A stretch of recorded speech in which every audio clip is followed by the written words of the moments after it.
Alright guys, let us do a 15 plus 10. We are now in the 700 range. And our opponent is GJD Lux, rated 726, from the land of India. So I'm going to go e4. I'm going to try and show you this new gambit that I've been looking at. Let's see if we get it. Okay, we've got a chillidor. And what is it with the chillidor these days? Somebody is promoting the chillidor because every man and his dog is playing this bloody opening. It's not even that good. Because the blacks immediately coned in his bishop, right? So anyway, we're going for the bird gambit, aka the chillidor. It'll go for, there's a couple of ways to do this. I've played it with queen here in the past, which was called the Scotch bonnet, coined by me. And if he gets greedy and starts getting more pawns, then happy days, because that means puts our bishop on the long diagonal, tying his dark squared bishop down to the defense of his g-pawn.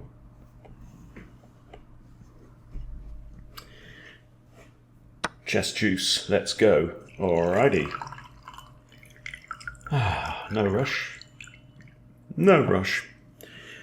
Okay, and we take back with the bishop. Right, with 2 pawns down, what have we got for our 2 pawns? So we've got no pawns on B, C, or D. Opponent doesn't have an E pawn, and what on earth is that? Okay, so we're looking at this, it's still defended by that. Sometimes when you have your bishop on C1, it makes sense to wipe out that knight. We're not going to do that. Okay, so the moves that we normally look at here, and then maybe developing the knight, right? Now here, he's got a queen here, hasn't got a queen there because of my bishop. If we go here, oh, and knight's also defending, actually.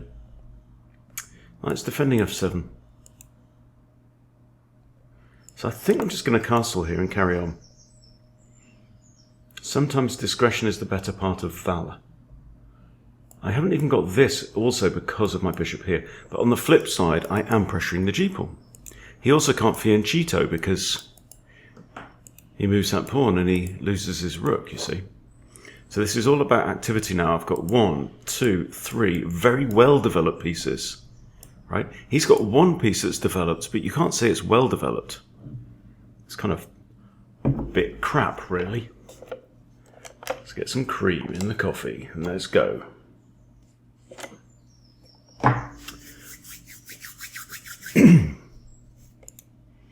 It's a beautiful day outside. There's birds singing. Nice sunlight. I'm going to take my hinds for a walk. And I've got shit on my monitor. How's that happened? Okay. Push is attacked twice. Knight. His problem is this bishop. I've got rook e1 is definitely an idea. Developing this horse is an idea. With maybe the idea of coming in. I think we just keep the pressure on. No rush. I think a lot of people sub 1000 will do better by just thinking, we'll push on. Just build, build, build. Something is going to give.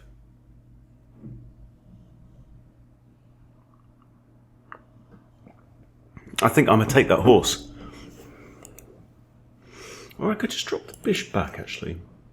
Let him take, and that's free queen development, yeah?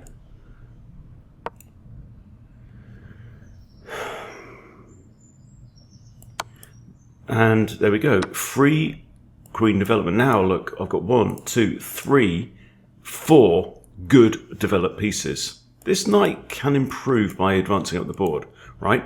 And I've castled, which is worth 2. He's got 1 piece developed. And it's not very well developed. So although he's got 2 more pawns, what has he got to show for they pawns? Not much. Not much, precious. Not much at all.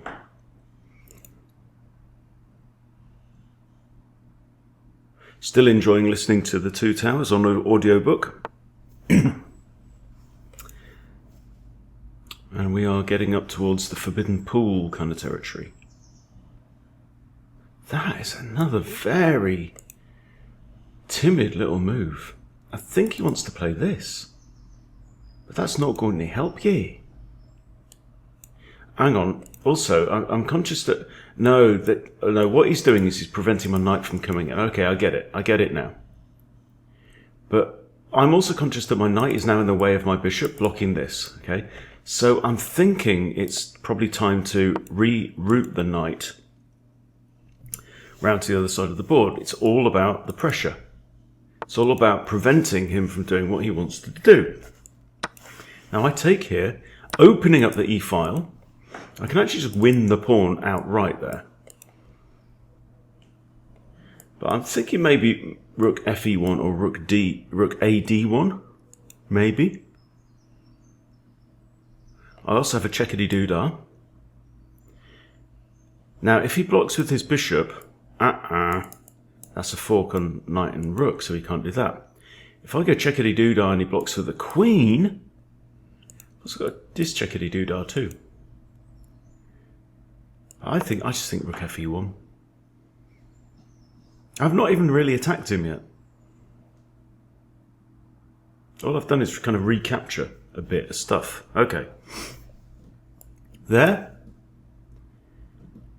Queen takes, queen takes, queen.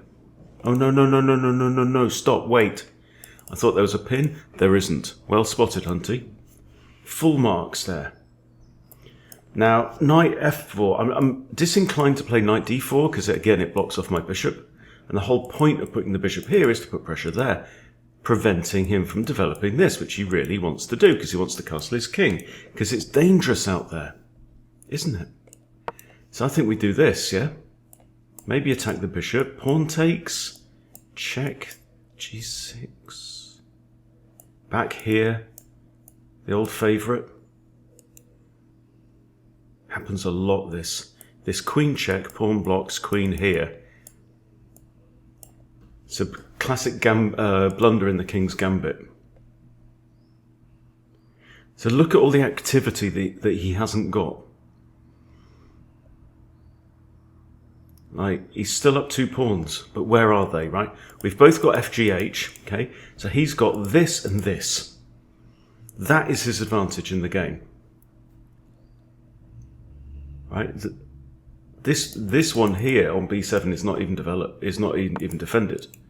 Okay, so now he does something, but I can now grab this free of charge. Also, has he just flinched and done that? Decisions. I can also capture this bishop, which attacks the queen. Takes. Damn. So this is one of those places where it really does pay to take a proper inventory of your stuff, you know. Like, that's tempting, but so's that, and so's that, and so's that. So takes, attacks the queen, also forks this. Takes, he's extremely likely to take there. Then if I take here, he ain't blocking with the queen, he blocks with this. Then I do this, yes? So takes, rook takes with check. Bishop blocks, okay? Got bishop here, rook here. The bishop is pinned. So I can take here. And I'm going to win material because wherever he moves his rook, I think I'm happy with that. I think I am.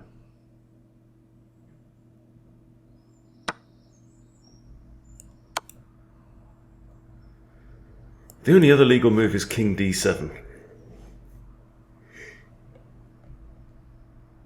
Which may be worth considering. It may also have been worth my considering before I played the previous move. He's still up a pawn, this character. Now, here's an interesting question. Should we consider sacking the exchange here. King takes, queen takes pawn with check. And he's got 4 potential moves. The queen's also attacking this. So let's say takes, takes, takes, takes. He's got to go there to defend this pawn. Oh, come on. Come on. It's got to be. Also, I'm kind of targeting this pawn as well. He's not engaged either of his rooks yet. Okay. Options. I mean, that's just... I just did that on feel. I'm now 3 materials behind.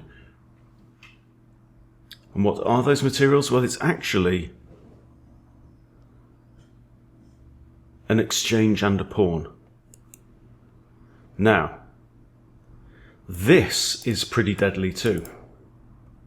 The threat of that. Sometimes going in headlong is not the best, but let's figure out what happens if we do, right? Queen takes d5, check. There's only 2 legal moves. Okay? Now, if he goes here, I can win a pawn. I've always got this as well, by the way. By the living way. Goodness gracious me. Check. He goes here. Check. The queen's on there, yes. So I've got pieces here and here. This is kind of cheating because you don't get to do this over the board. He has to go here or here. There he goes here. There he goes here. There. No, because my queen's in the way. There. Okay, well, it's still kind of open to debate where he's going to go. I think here, here. I can also engage my rook. So, hang on, I do this. He's got that. I think we should engage the rook, don't you? He goes here now, I've got that, which is just game over. So he's in check, he can't take my queen. He can't trade his way out of this. Because right now, the last thing I want to do is to trade all the material off. Because then I'm going to go into an endgame, down, and exchange. Not happy about that. Now, if he goes here, this is the question. No, he can't go there. He's got that, he's got that. Everything else is covered by my bits, right? They are the only 2 legal moves. Now he goes here. That's going to end in pain, isn't it? Oh, Lordy. Oh, sweet Jesus. Lord, have mercy. That's another check. And now we see the power of the Danish-style bishops. It's 2 bishops working together. Is that mate? No, he can block with a pawn.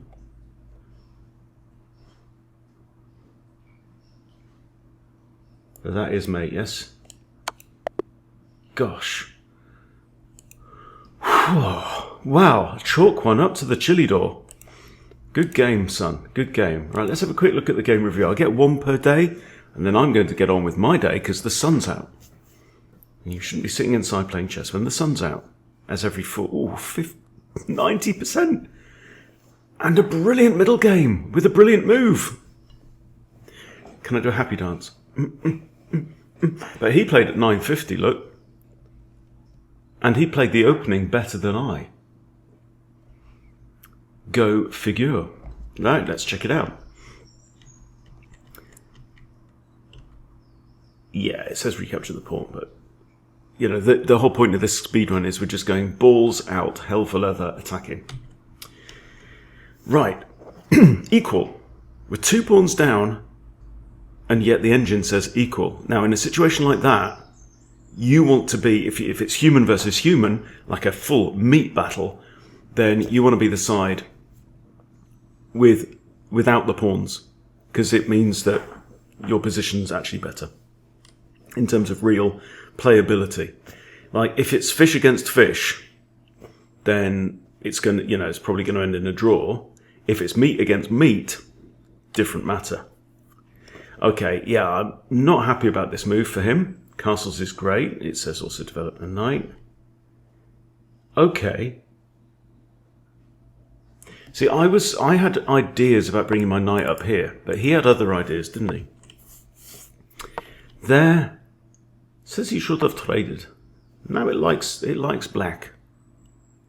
But I just fancy keeping my bishop. It's quite a common move, this as well. Never be afraid to play this move, right? Bobby Fischer played this move a lot. Putting the bishop here, sometimes it's defended by 2 pawns, right? And typically undefended on there, and like we've just seen, it's within range of knights, yeah? But this is just a bit more secure. It's also, defends this pawn, might defend this pawn as well. Okay. Not good, precious, right? That is a case of just seeing something and snatching it. Yeah, like the computer says. Pin the knight first, because that is free development for me. And now I have completed development on move 10, which is pretty awesome. Best move by black. Well, go figure. That was quiet as hell. Okay. Rook A E1. Trapping in my own rook. But probably with ideas of an f-pawn push later on, maybe. Interesting. And this is a blunder. We capture. Yeah. So typically he's just moved it straight into harm's way, because I've got actually 1, 2, 3 pieces looking at that square. It's defended twice. And your king's in the middle of the board. What you do not want to be doing is getting your, is opening up the center of the board when your king's there. Right, what he wants to be doing is getting his king castle, but his problem is this bishop. So I would have said maybe even f6 and just get the king to safety, right? It's like the Secret Service agents. Get him to safety when they're doing the job. Okay, now, yeah, rook f1, I like it. Well, obviously, because I played it in it. Oh, it says throw in a check. Okay, because the bishop's pinned. Interesting. Did I miss this? That's a check. So he can't block with the bishop. Pawning with the block doesn't make sense. Blocking with the queen doesn't make sense. Yes, that would have been good. So it's +6 already here. There. Okay, this is the situation, right? This is it. And now it is knight takes e6. I didn't calculate how it was winning, because there were just too many moving parts.